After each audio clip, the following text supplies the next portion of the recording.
प्रियो, जब तक आप ये नहीं समझेंगे कि आपको परमेश्वर ने बनाया है, आप परमेश्वर के द्वारा बनाए हुए हैं और परमेश्वर के लिए बनाए गए हैं, उसके लिए सर्जे गए हैं, जब तक आपके जीवन का कोई भी अर्थ नहीं है। हाँ मेरे प्रियो, आपको ये जानना जरूरी है कि परमेश्वर ने आपको किसी मकसद के लिए बनाया है।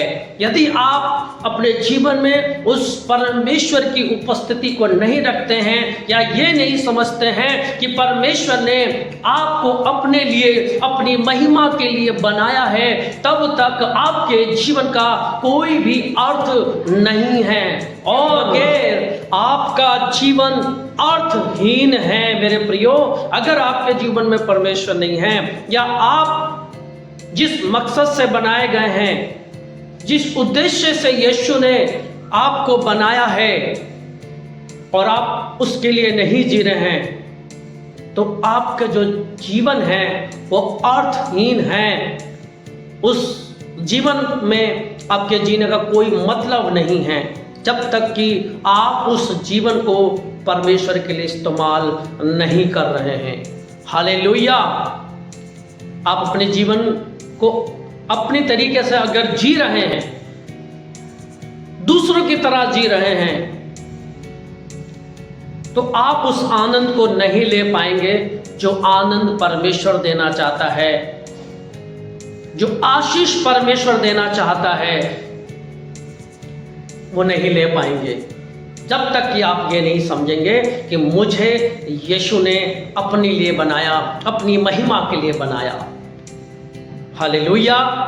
और यदि आप ये सोच रहे हैं कि ये जीवन जो मुझे मिला है मैं इसे अपने तरीके से जीऊं और जो मेरे मन में आता है मैं वो करूंगा, चाहे जो मुझे अच्छा लगेगा मैं वही काम करूंगा, और या आप ये सोच रहे हैं कि मैं अपनी जीवन का मालिक मैं हूं, तो आप गलत हैं, क्योंकि आपके जीवन का मालिक तो परमेश्वर है, यीशु मसीह है। आप अगर उससे हट कर चलेंगे तो कुछ नहीं कर पाएंगे। यदि आप उसको अपने जीवन में नहीं रखेंगे तो कुछ हासिल नहीं कर पाएंगे, क्योंकि बाइबल बताती है, योना नबी की पुस्तक में अगर हम जब देखें, वहां पढ़ते हैं तो वहां लिखा हुआ है कि जो लोग धोखे की व्यर्थ वस्तु पे मन लगाते हैं तो वे अपने करुणा निधान को छोड़ देते हैं। हालेलुया। यदि आप ये सोच रहे हैं कि मैं ये जीवन अपनी मर्जी से जीऊंगा, इस जीवन पे किसी का अधिकार नहीं है, तो गलत सोच रहे हैं। आपके जीवन पर आपका अधिकार नहीं है, यीशु मसीह का है, परमेश्वर का अधिकार है। इसलिए परमेश्वर से डरें और परमेश्वर के लिए जिएं और परमेश्वर के लिए आगे बढ़ें और इस जीवन को परमेश्वर के लिए इस्तेमाल करें, क्योंकि परमेश्वर ने आपको अपने लिए बनाया है। आप सोचें एक बार अपने जीवन में ये सोच कर देखें, क्या सचमुच आपके जीवन में वो शांति है जो परमेश्वर की ओर से है, या वो आनंद है जो परमेश्वर की ओर से है, जो परमेश्वर के अनुसार चलने पर हमें मिलता है, परमेश्वर के पीछे चलने पे मिलता है। वो जो शांति जो हमें परमेश्वर की ओर से मिलती है, क्या वो सचमुच हमारे जीवन में है?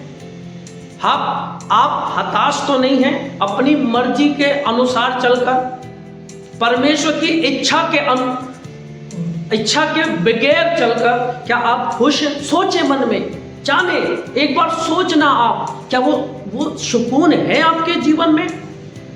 जो आप अपना जीवन परमेश्वर के बिगड़ जी रहे हैं, आप इस बात को समझ ही नहीं रहे हैं कि ये जो जीवन है वो मुझे परमेश्वर के लिए मिला है, उसके तरीके से जीने के लिए मिला है। मेरे प्रियो, वो करुणा आप तभी अपने जीवन में देख पाओगे जब आप परमेश्वर के अनुसार चलोगे, परमेश्वर के लिए जियोगे। जब हम वचन में देखते हैं तो आपने देखा करुणा निधान है और करुणा निधान को वो लोग छोड़ देते हैं जब वो संसार की बातों में अपनी मर्जी के अनुसार जीवन बिताते हैं, धोखे की व्यर्थ बातों पे मन लगाकर चलते हैं और परमेश्वर को वो सचमुच छोड़ देते हैं। वो ये सोचते हैं कि मैं अपनी मर्जी से चलूंगा, अपनी इच्छा से चलूंगा तो सब कुछ हासिल कर लूंगा। नहीं मेरे प्रियो, कुछ हासिल नहीं कर पाओगे जब तक आप इस बात को नहीं समझेंगे कि ये जीवन परमेश्वर का है, परमेश्वर के लिए आपके जीवन को बनाया गया है। हालेलुया। आप जान